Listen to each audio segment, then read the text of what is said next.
Hello, nouvelle vidéo Rediscovery avec cette fois le jeu culte HeroQuest. Alors je vais l'ouvrir et on va voir un peu dans quel état il est puisque pour tout vous avouer ça fait plus de 10 ans que je n'ai pas joué à ce jeu.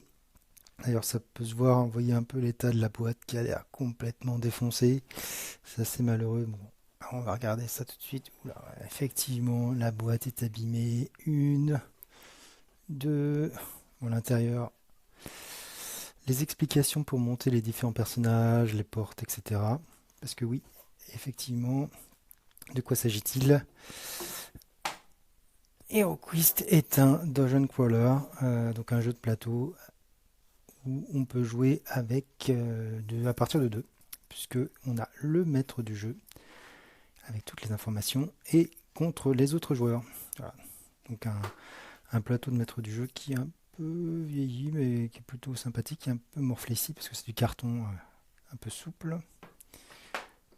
Le plateau.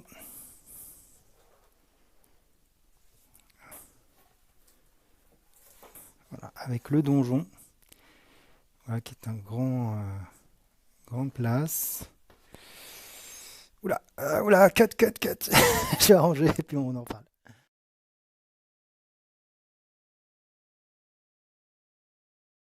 Bon, j'ai arrangé un petit peu, mais bon, c'est pas, c'est pas top du tout. Donc, ce jeu qui est sorti en 1989, très connu, un jeu de figurines sur plateau. Voilà, donc je ne sais plus à quel moment je l'ai eu, mais j'ai beaucoup joué. D'ailleurs, vous voyez, il y a plein de pièces qui sont abîmées, qui ont mal vieilli. Je vous montrerai, il y a même une pièce qui a fondu à cause d'une gomme. Voilà, bon à savoir, ne jamais laisser une gomme dans, dans une boîte avec du plastique. Voilà, ça peut avoir des effets désastreux. Donc, il y avait le livret d'instructions qui explique brièvement les règles, le livret des quêtes pour le maître du jeu, donc qui explique un petit peu avec l'emplacement des monstres, puisque comme sur le plateau que je vous ai montré tout à l'heure, en fait, le plateau est vierge. On indique seulement les portes qui sont soit ouvertes, soit fermées. Les petites portes comme ça qu'on met sur le plateau. Et en fait, à chaque fois qu'un personnage passe une porte, et ben, ce qu'il y a à l'intérieur de la pièce se découvre aux autres joueurs. Et donc, ils peuvent, donc, comme ils sont indiqués sur le livret des quêtes, voilà, il peut y avoir des monstres, alors on voit rien. Voilà. Donc, ça nous permet de suivre, mettre l'emplacement des meubles, des petits monstres, etc., des orques, des gobelins, etc.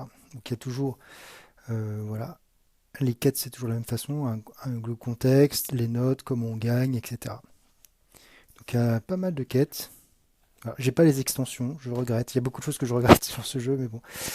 Voilà. Je vais vous présenter peut-être les héros. À l'époque, on avait le choix entre quatre personnages principaux. Le barbare, qui ressemble franchement à une version de Conan. L'elfe, qui peut faire de la magie. L'enchanteur, qui fait de la magie. Et le nain. Et c'est tout, en fait. Voilà. Et donc, après, on avait droit aux figurines qui sont plutôt pas mal, hein. Ça fait pas la mise au point, forcément. Vous allez voir un truc tout fou. Donc le barbare avec son épée, l'enchanteur, l'elfe et le nain. Et le nain, je vais vous montrer. Alors, je sais pas si je vais pouvoir faire le point parce que c'est vraiment. Et en fait, le bord ici a été mangé par la gomme. Voilà, c'est un peu pourri. Donc bon, c'est comme ça, hein, mais c'est vrai que sur le coup, ça fait un peu mal. Bref. Puis il y a aussi pas mal de monstres, hein. La gargouille, qui est la plus connue, je pense. Les guerriers du chaos, qui sont maintenant Games Workshop. C'est un jeu Games Workshop, hein, en collaboration avec Games Workshop, mais donc ils n'existent plus. Euh, Hop, je récupère les trois. Donc les lutins, qui ressemblent plutôt à des gobelins. Les orques, bien sûr. Et les fimir, une espèce de race lézard un peu bizarre. Puis après, on a les morts vivants. Alors, je sais pas si mon jeu est complet, faut que je regarde. Zombie, momie, bien sûr, squelette.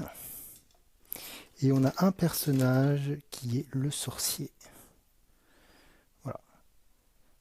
Donc il faut savoir que les armes peuvent changer. Je crois que sur certains orques, on a des changements. Je vais essayer de les récupérer pour vous montrer les trois. Donc là, une masse d'armes, un sabre, un hachoir. Voilà. Et puis on a du mobilier aussi pour alimenter. Donc ça c'est une pierre tombale, un instrument de torture avec un petit rat.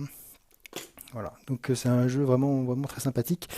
Après, il y a plein d'autres choses que je vais essayer de vous montrer rapidement. Les cartes de sorts. Voilà, il y a quatre magies dans le jeu, ou 5, pardon. Le feu, l'air, l'eau, la terre. Voilà, donc apparemment il y en a 3 cartes voilà, de chaque, donc des sorts assez efficaces. Au cours de l'aventure, on peut avoir des trésors aussi, bien sûr. Pas mal de cartes trésors. Avec des monstres errants, voilà. Un coffre piégé. On peut avoir de l'équipement.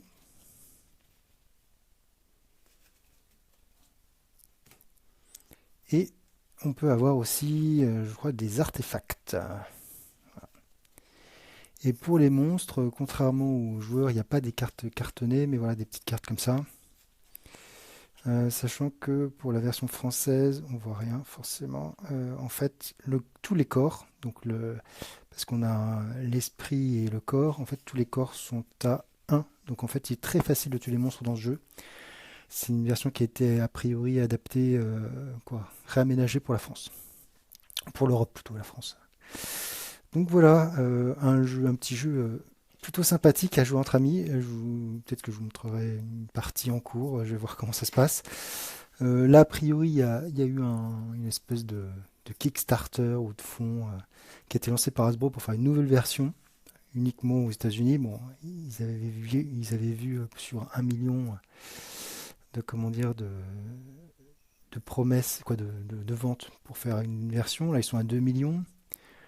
Sachant que s'ils atteignent 3 millions, il y aura ils sont déjà à base 71 figurines, donc ils rajoutent les figurines par palier, plus avec les figurines avec les contreparties féminines, des orques, des héros, donc c'est plutôt pas mal. Et ils veulent rajouter 2 héros, un druide et un barde. Donc je suis plutôt hypé par cette nouvelle version.